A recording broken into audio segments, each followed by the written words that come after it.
Mesdames et messieurs, chers invités, en tant que président de la commission scientifique de cette édition Smart City Casablanca sur une thématique vraiment touchante, je peux le dire, l'innovation communautaire et le low-tech.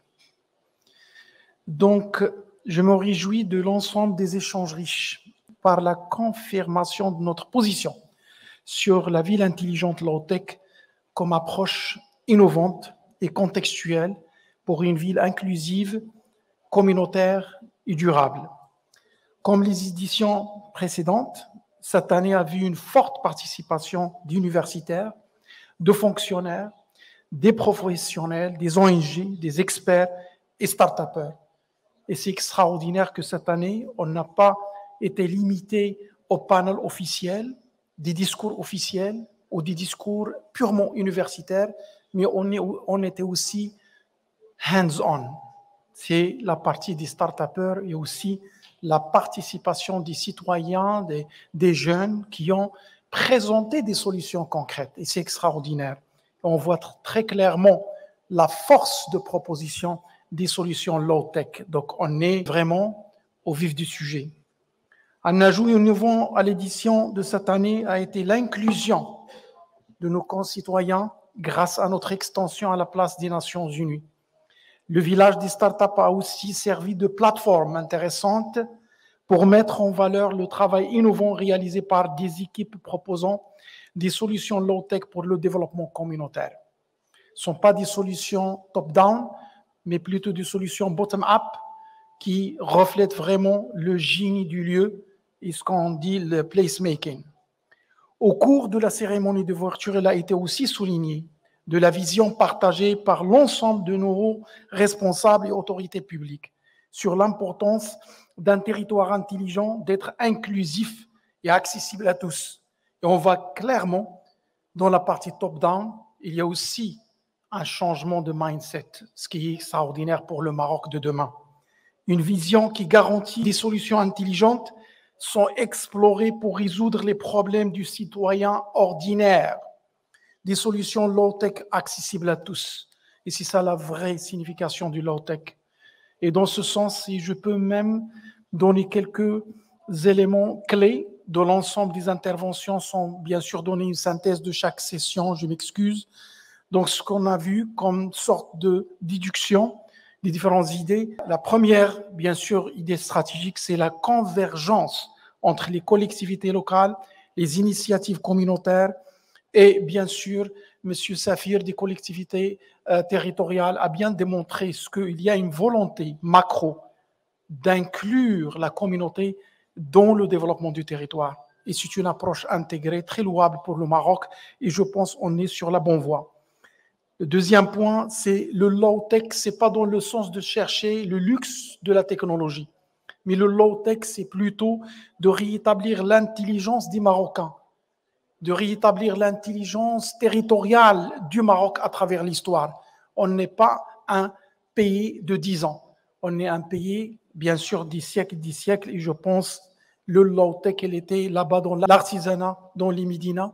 Et je pense que les espaces dans ces médinas ne sont pas des espaces du patrimoine figé, mais plutôt un patrimoine vivant qui peut nous aider aussi à prospecter le futur. Le patrimoine, c'est un ancrage pour le demain.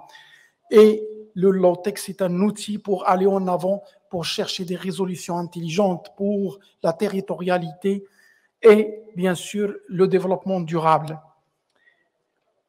Un point qui est aussi très sensible, peut-être on ne doit pas parler des initiatives communautaires. On est au-delà de dire que des gens qui veulent proposer des choses, pas du tout.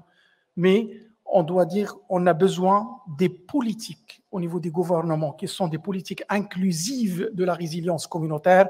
Et je pense Covid-19, sans la participation communautaire, on ne pouvait pas dépasser la crise. Donc voilà, il y a le macro et le micro, le stratégique et le local, et les deux sont importants. Et je pense une mutualisation entre ces deux approches macro et micro, c'est ça ce qui va garantir le vrai développement durable d'un pays comme le Maroc. Aussi, il ne faut pas oublier que la question de low-tech, la ville intelligente, on ne peut pas transformer Casablanca vers une ville intelligente en 2 ans, en 10 ans. Donc, il s'agit d'une transition organique de la ville existante pour qu'il soit intelligente, et la temporalité elle est très importante.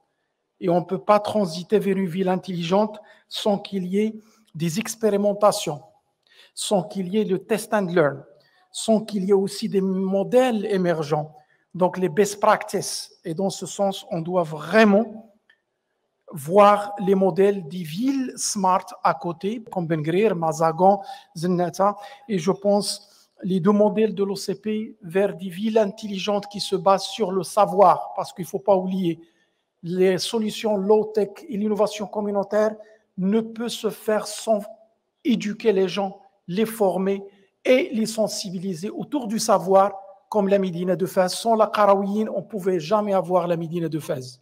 Donc la communauté d'innover, ce n'est pas sensibiliser autour du savoir. Le savoir, ce n'est pas dans les classrooms, ce n'est pas dans les salles de cours, mais plutôt la ville comme école. Et c'est très important. Donc, pour ne pas tarder, je vais seulement mentionner quelques points qui sont d'ordre un peu, c'est pas technique, mais technico-stratégique. 1. Mettre le territoire au centre de la réflexion sur les inégalités pour une innovation communautaire inclusive. Le nouveau modèle de développement présente une opportunité majeure pour le Maroc pour dynamiser l'innovation sociale et territoriale intégrée basée sur la participation communautaire. Et je pense, par le biais de low-tech, par l'innovation communautaire, ce modèle de développement ne peut pas être réalisé sur le terrain sans l'acteur ou le facteur humain. C'est très important. Les données et la data, c'est un point très stratégique. J'ai vu plusieurs présentations, il insiste sur cette question. La smartness, c'est l'information et le pouvoir. You know, knowledge is power. Donc, les données et la data sont primordiales à toutes les politiques territoriales. Attention particulière à la collecte, l'exploitation, traitement, pour en tirer pleinement profit et concevoir des outils à l'aide à la décision. Parce que les décisions qui sont prises et ne sont pas bien informées, ce sont des décisions parfois destructives, ils ne sont pas constructives. Il ne faut pas oublier aussi le low-tech dans le sens de la collecte de data. Il ne faut pas oublier, on n'est pas maintenant dans le modèle classique des enquêteurs qui vont collecter la data, on a les open source. C'est extraordinaire de voir des softwares, de voir des moteurs de recherche et voir des data qui se constituent par les utilisateurs. Et c'est ça le futur du développement durable, c'est cette approche participative où l'usager devient au centre de l'action. Il ne faut pas oublier de promouvoir les écosystèmes d'accompagnement et d'incubation des jeunes start-upers en innovation low-tech, et c'est très important. Mutualiser les efforts des écosystèmes d'accompagnement pour créer et stimuler une masse critique de change makers et favoriser l'éclosion des idées innovantes. Et je pense que le Maroc, il est sur le bon chemin. Oui, on passe parfois par des moments critiques, mais de ces moments critiques, on déduit tout le temps des leçons pour être plus résilient. Avant de conclure, permettez-moi de féliciter et remercier tous nos experts pour leur intérêt et engagement, vraiment. Merci aussi à tous les participants ici réunis pour leur engagement au débat et aux réflexions qui ont fait de ces 2 jours un événement riche d'enseignements. Je suis convaincu qu'on sort d'ici avec une vision claire de la Smart City Low-Tech pour une société marocaine smart, inclusive et innovative. Je vous remercie infiniment et à la prochaine.